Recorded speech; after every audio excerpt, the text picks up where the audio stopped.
ধন্যবাদ দিছোঁ মোক লগ পাবলৈ আপোনালোকে অহাৰ কাৰণে। যোৱাকালি অসমৰ মুখ্যমন্ত্ৰী ডাঙৰীয়াই যি সংবাদমেল সম্বোধন কৰিছিলে,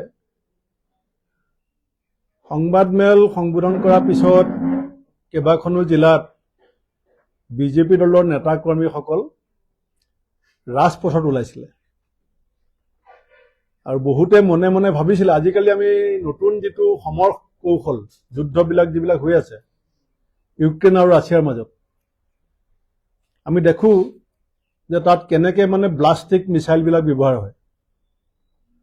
আৰু কালি মুখ্যমন্ত্ৰীৰ সংবাদমেলখন বহুতে ব্লাষ্টিক মিছাইল কংগ্ৰেছৰ বিৰুদ্ধে বা আমাৰ সভাপতি গৌৰৱ গগৈ ডাঙৰীয়াৰ বিৰুদ্ধে বুলি ভাবিছিল,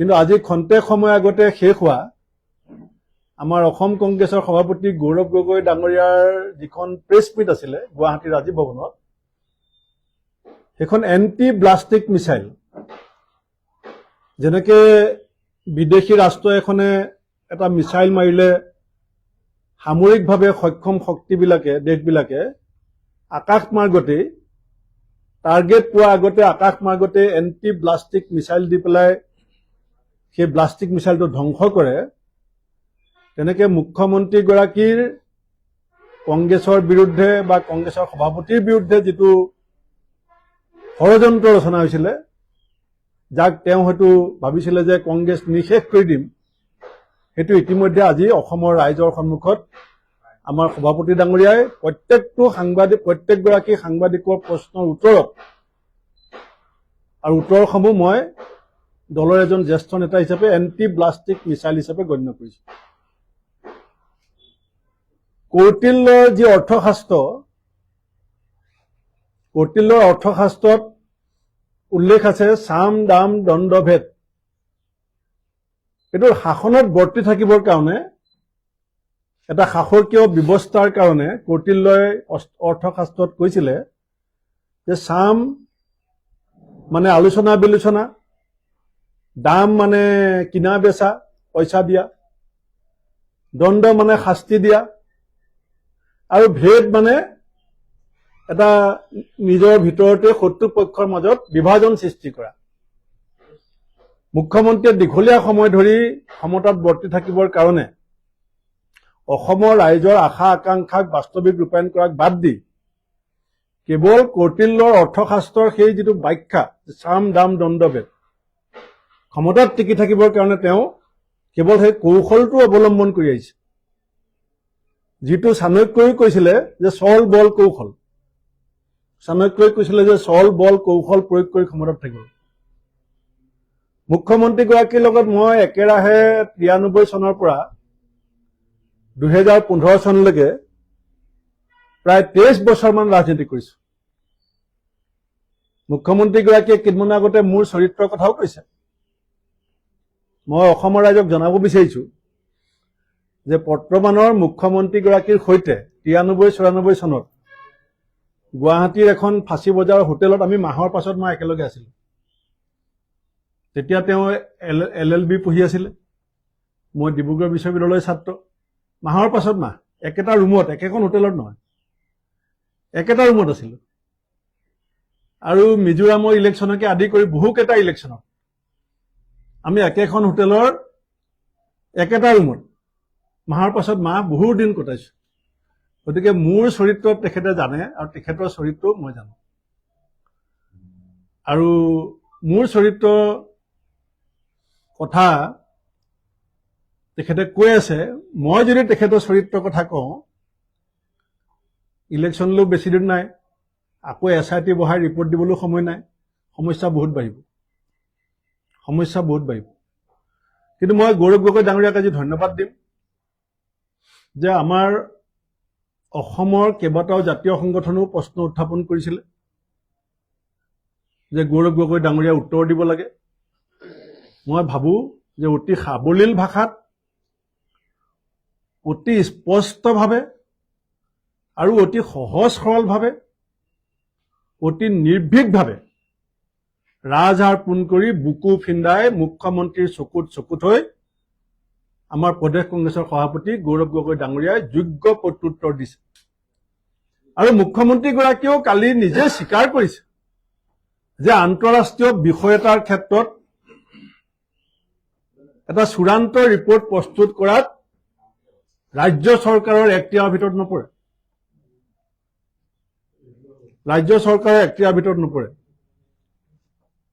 গতিকে এতিয়া কালি বিজেপিয়ে ৰাস্তাত শ্লোগান দিছে যে তেওঁলোকে জাজমেণ্ট দিব বিচাৰিছে। মুখ্যমন্ত্ৰীয়ে কিন্তু কৈছে এইখিনি অভিযোগ আৰু সেই অভিযোগৰ ক্ষেত্ৰত কেন্দ্ৰীয় চৰকাৰ বা কেন্দ্ৰীয় গৃহ মন্ত্ৰণালয়ে আজিলৈকে কোনো প্ৰত্যুত্তৰ দিয়া নাই। মই যেতিয়া সভাপতি আছিলো, প্ৰদেশ কংগ্ৰেছৰ সভাপতি আছিলো, তেতিয়া গৌৰৱ গগৈ ডাঙৰীয়াক এনেকে কাষত বহুৱাই এই বিষয়টো সম্পৰ্কত মই যিখিনি সংবাদ মেলত কথা কৈছিলো আৰু সেইদিনাখন মোৰ কাষত বহি গৌৰৱ গগৈ ডাঙৰীয়াই যিখিনি কথা কৈছিল, মই নিজে অনুভৱ কৰি আছিলো যে আমাৰ আৰু এখন সংবাদ মেলৰ প্ৰয়োজন নাছিল। কিন্তু হয়তো বহুতে কথাবিলাক পাহৰি গ'ল। আজি যিখিনি কথা মুখ্যমন্ত্ৰীয়ে প্ৰশ্ন উত্থাপন কৰিছে, সেই একেখিনি প্ৰশ্নৰ উত্তৰ কিন্তু মই সভাপতি থকাৰ সময়ত গৌৰৱ গগৈ ডাঙৰীয়াক কাষত বহুৱাই আমি ৰাজীৱ ভৱনত সংবাদ মেল কৰি ইয়াৰ প্ৰত্যুত্তৰ দিছিলো। আৰু আজি ৰাষ্ট্ৰীয় তথা ৰাজ্যিক প্ৰতিগৰাকী সাংবাদিকৰ প্ৰত্যেকটো উত্তৰ গৌৰৱ গগৈ দিয়াৰ পাছত মই মুখ্যমন্ত্ৰী ডাঙৰীয়াক এটা পৰামৰ্শ দিম। কেলৈ মই কৈছোৱে যে 93ৰ পৰা 15 চনলৈকে একেলগে ৰাজনীতি কৰিছো। তেখেতেও মোৰ চব কথা জানে, ময়ো তেখেতৰ চব কথা জানো। আপোনাৰ চাম দাম দণ্ডভেদৰ প্ৰথম ফৰ্মুলা ব্যৰ্থ হৈছে, চল বল কৌশলৰ ফৰ্মুলা ব্যৰ্থ হৈছে আৰু অসমৰ জনসাধাৰণৰ সন্মুখত আমাৰ গাঁৱলীয়াত এটা কথা আছে যে আৰ চিগা চুলি তাৰ চিগা চুলি বান্ধি যাওঁ নেঘেৰি ঘোপা। আপোনাৰ SIT ৰিপৰ্টটো তেনেকুৱা হৈছে। গতিকে আপুনি অসমৰ জনসাধাৰণৰ ওচৰত আপোনাৰ যিটো ৰাজনৈতিক কৌশল, সেইটো জনসাধাৰণে আশ্বস্ত হোৱাকে আপুনি ব্যৰ্থ হৈছে। আৰু এতিয়া আপোনাৰ যিখিনি অভিযোগ আহিছে আপোনাৰ বিৰুদ্ধে, মুখ্যমন্ত্ৰীগৰাকীৰ বিৰুদ্ধে আমাৰ দলৰ ফালৰ পৰা আমি যিখিনি অভিযোগ আনিছো যে 6 জনগোষ্ঠী সম্পৰ্কত তেখেতৰ স্থিতি কি, চাহ শ্ৰমিকৰ মজুৰি বৃদ্ধিৰ ক্ষেত্ৰত স্থিতি কি, খিলঞ্জীয়াৰ ভূমি অধিকাৰ, ভূমিহীন লোকক ভূমি দিয়াৰ দায়িত্ব, নিবনুৱা সমস্যাৰ 34,43,000 নিবনুৱাৰ ভৱিষ্যতক লৈ তেওঁৰ স্থিতি কি। 24 লাখ নিবনুৱা থাকোঁতে প্ৰশ্ন সোধা মুখ্যমন্ত্ৰীৰ এতিয়া অৱস্থা থৰকবৰ। আৰু মই আজি আপোনালোকক কৈ দিলো যে আজি অসমৰ আগন্তুক 2026 চনৰ বিধানসভা নিৰ্বাচন আজি আনুষ্ঠানিকভাৱে আৰম্ভ হৈ গ'ল। আজি আনুষ্ঠানিকভাৱে আৰম্ভ হৈ গ'ল, কাৰণ যোৱা প্ৰায় এবছৰতকৈ বেছি সময় অসমৰ মানুহক যিধৰণে বিভ্ৰান্ত কৰিবলৈ চেষ্টা কৰিছিলে আৰু গৌৰৱ গগৈ ডাঙৰীয়াৰ এষাৰ কথাই মোৰো গা চুই গৈছে। মোৰো গা যেনেকে ঠাণ্ডা পানী এটুকুৰা মূৰত পৰি গা দি বাগৰি গলে গাটো শিৰশিৰাই যায়,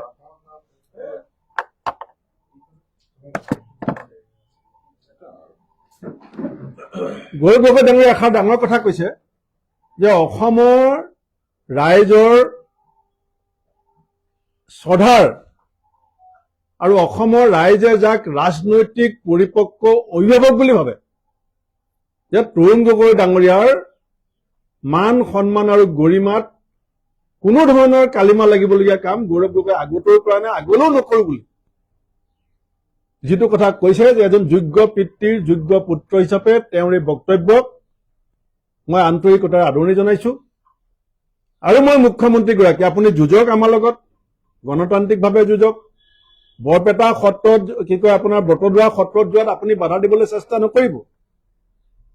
মহাপুৰুষ শংকৰদেৱৰ জন্মস্থান আপুনি ৰক্ত ৰঞ্জিত কৰিবলৈ চেষ্টা কৰিছে, আপুনি এই কাম নকৰিব।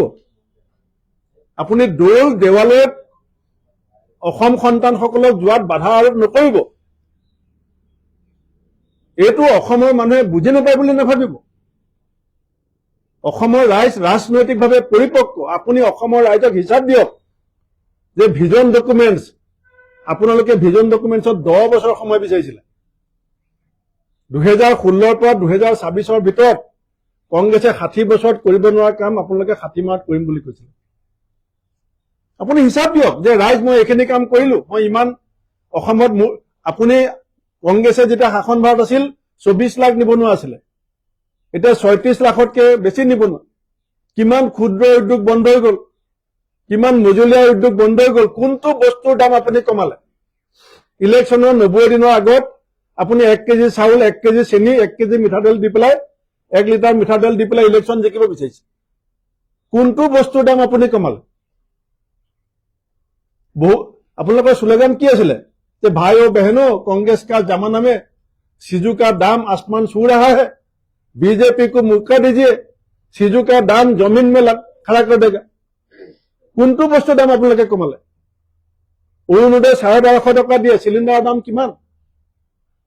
মূল্য বৃদ্ধি সম্পৰ্কত বিজেপি চৰকাৰৰ স্থিতি কি আপুনি নকয়? আপুনি যিবিলাক কাম আমাৰ বিডিঅ'সকলে কৈছিলে, যিবিলাক চেক আমাৰ বিডিঅ'সকলে বিতৰণ কৰিছিলে, সেই চেকবিলাক এতিয়া আপুনি বিতৰণ কৰিবলৈ আহোঁতে মহিলা মৃত্যু হৈছে, মহিলা মূৰ্ছা গৈছে, হস্পিটেলাইজ কৰিবলগীয়া হৈছে। ৰাতিপুৱা 5টা বজাৰ পৰা 7টা বজাৰ ভিতৰত আপুনি 2টা বজাত আহি পাব। মহিলাক ট্ৰেইনিং দি পেলাই বিডিঅ'বিলাকে 7টা বজাত নি মিটিঙত খাৰা কৰিছে। আপোনাৰ কথাত হাত তালি দিবলৈ মহিলাক ট্ৰেইনিং দিয়া হৈছে। এনেকুৱা ৰাজনীতি অসমৰ মানুহে চব গম পাই আছে। সেইকাৰণে মই কম যে হিমন্ত বিশ্ব শৰ্মা ডাঙৰীয়া আৰু এবাৰ মুখ্যমন্ত্ৰী হ'বলৈ চেষ্টা কৰাটো আমি অপৰাধ বুলি নাভাবো। আপুনি চেষ্টা কৰক, কিন্তু মুখ্যমন্ত্ৰীৰ নিচিনাকৈ চেষ্টা কৰক। আপুনি হিচাপ দিয়ক অসমৰ মানুহক আপোনাৰ কাৰ্যকালৰ। আজি লখিমপুৰ মেডিকেল কলেজত কিমানজন ডাক্তৰৰ পোষ্ট খালী হৈ আছে। আমাৰ লালুকত ডাক্তৰ নথকাৰ কাৰণে আমি ধৰ্ণা দিবলগীয়া হ'ল।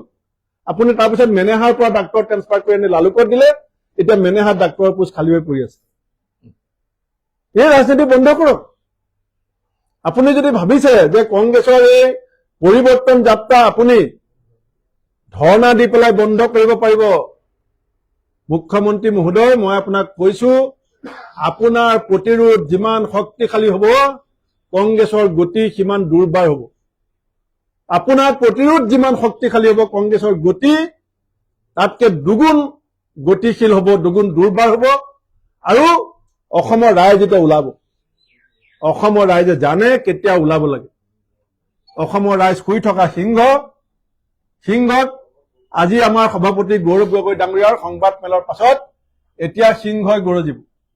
অসমৰ জাতীয় সংগঠনসমূহকো মই আহ্বান জনাম যে এইগৰাকী অসমৰ মুখ্যমন্ত্ৰীৰ 5 বছৰীয়া কাৰ্যকালৰ পৰ্যালোচনা গৌৰৱ গগৈক যেনেকে প্ৰশ্ন সোধাৰ অধিকাৰ অসমৰ জাতীয় সংগঠনৰ আছে, আৰু প্ৰত্যেকটো জাতীয় সংগঠনৰ প্ৰত্যেকটো প্ৰশ্নৰ উত্তৰ আমি কংগ্ৰেছ দল দিবলৈ সাজু আছো। কিন্তু মই সেইসমূহ জাতীয় সংগঠনক আহ্বান জনাম যে অসম চুক্তিৰ 5 নং 6 নং দফা সম্পৰ্কত বিজেপিয়ে যদি 10 বছৰীয়া শাসনকালত 1 চেণ্টিমিটাৰ যদি বিষয়টো আগবঢ়াব নোৱাৰে, তেতিয়াহ'লে সেইসমূহ জাতীয় সংগঠনে এই বিজেপিৰ 10 বছৰীয়া শাসনকালৰ পাছত আৰু কিমান দিন অপেক্ষা কৰিব? শ্যাম ষ্টাৰ্থৰ, দীপাঞ্জল দাস, দ্বিজেন্দ্ৰ পাংগিং, ঈশ্বৰ নায়ক, আব্দুল আলিম, কা আন্দোলনৰ 5 জন শ্বহীদৰ মূল্যাংকন, 5 জন শ্বহীদৰ তেজৰ মূল্যাংকন, ত্যাগৰ মূল্যাংকন সম্পৰ্কত অসমৰ জাতীয় সংগঠনসমূহে মুখ্যমন্ত্ৰী ডাঙৰীয়াক প্ৰশ্ন সুধিবৰ কাৰণে মই আহ্বান জনাইছো। আৰু যিটো ৰাজনৈতিক অসমৰ সংস্কাৰ আৰু সংস্কৃতি, এই ৰাজনৈতিক অসমৰ সংস্কাৰমুখী সংস্কৃতিবান ৰাজনীতি আজি বটদ্ৰৱা থানৰ সন্মুখত যিধৰণে আমাক বাধা দিয়া হৈছে, মই ডাঠি ক'ব পাৰো নামঘোষাৰ সম্পৰ্কত, কীৰ্তনৰ সম্পৰ্কত, ভাগৱতৰ সম্পৰ্কত, গীতাৰ সম্পৰ্কত যিকোনো এজন বিজেপি কৰ্মীক, মই পণ্ডিত নহয়, কিন্তু বিজেপিৰ যিকোনো এজন নেতা আৰু কৰ্মীতকৈ মহাপুৰুষ শংকৰদেৱ মাধৱদেৱৰ বিৰচিত 4 শাস্ত্ৰ আৰু আমাৰ ভাগৱত গীতা সম্পৰ্কত যিকোনো এজন বিজেপি নেতা আৰু কৰ্মী আমাৰ সন্মুখত বহক। মহাপুৰুষ শংকৰদেৱৰ যিটো নীতি, মহাপুৰুষ শ্ৰীমন্ত শংকৰদেৱে কি বিচাৰিছিল? তেওঁ আছিলে কিৰাত, কছাৰী, খাচী, গাৰো, মিৰি, যৱন, কংক, গোৱাল, অসমৰ মুলুক, ৰজত, তুৰুক, উবাচ, মেলচ, চণ্ডাল। সকলো জাতি, ধৰ্ম, বৰ্ণ, সম্প্ৰদায়, উপজাতি একাকাৰ কৰি সম অধিকাৰ, সম বিকাশ যি চেতনা মহাপুৰুষ শংকৰদেৱে দিছিলে, যি চেতনা জ্যোতিপ্ৰসাদ আগৰৱালাই দিছিলে, ডক্টৰ ভূপেন হাজৰিকাই দিছিলে, আমাৰ হিয়া নামতো জুবিন গাৰ্গে দিছিলে, তাৰ পৰা আপুনি বিচলিত হৈছে। মুখ্যমন্ত্ৰীয়ে কি কৈছিল যে অসমৰ আটাইতকৈ শক্তিশালী মানুহ কোন? এজন শক্তিশালী মানুহ থাকোঁতে জুবিন গাৰ্গৰ মৃতদেহৰ পিছফালে লাখ লাখ মানুহে পদযাত্ৰা কৰি আপোনাকেই প্ৰত্যাহ্বান জনালে যে আপোনাৰ শ্যামাপ্ৰসাদ মুখাৰ্জী, দীনদয়াল উপাধ্যায়, আমাৰ গুৰু পতাৰ যি ৰাজনীতি, সেয়া জুবিন গাৰ্গৰ মৃত্যুৰ পিছফালে ওলোৱা সমদলে প্ৰত্যাখ্যান কৰিছে। আৰু এটা বহুতে ভাবি আছে, আজি এই যিটো SIT, জুবিন গাৰ্গৰ সম্পৰ্কত SIT হ'ল, এইখন SITত যে মুখ্যমন্ত্ৰী ইমান খুচা হ'ল, কেলে ফাষ্ট ট্ৰেক আদালত দি ভোটৰ আগদিনাখন জুবিন গাৰ্গৰ হত্যাৰ লগত জড়িত ব্যক্তিক শাস্তি প্ৰদান কৰাৰ ব্যৱস্থা কিয় কৰিব নোৱাৰে? গৌৰৱ গগৈৰ বিৰুদ্ধে চব কৰিব পাৰে, কিন্তু জুবিন গাৰ্গে ন্যায় পাবৰ কাৰণে মুখ্যমন্ত্ৰী এতিয়ালৈকে কি ব্যৱস্থা ললে? প্ৰত্যেকটো কথাত পাভলতি মাৰিব বিচাৰিছিলে, প্ৰত্যেকটো কথাত গাত দিবলৈ বিচাৰিছিলে। গতিকে অসমৰ মানুহে এই কথাখিনি ভালকে চাই আছে। আৰু মুখ্যমন্ত্ৰী ডাঙৰীয়া, আপোনাৰ চাম দাম দণ্ড ভেদ চল বল কৌশলৰ ৰাজনীতি আজি তাৰিখলৈকে 100% ব্যৰ্থ হৈছে। মই গৌৰৱ গগৈ ডাঙৰীয়াক ভূয়সী প্ৰশংসা কৰিছো যে তেখেতে জোকৰ মুখত চূণ দিয়া নিচিনাকে আমাৰ অসম প্ৰদেশ কংগ্ৰেছ কমিটিয়ে অসমৰ ৰাইজৰ মনত সন্দেহ আৰু অবিশ্বাসৰ বাতাবৰণ সৃষ্টি কৰিবৰ কাৰণে মুখ্যমন্ত্ৰীয়ে কৰা প্ৰত্যেকটো ষড়যন্ত্ৰ আজি ব্যৰ্থ কৰিছে। ধন্যবাদ।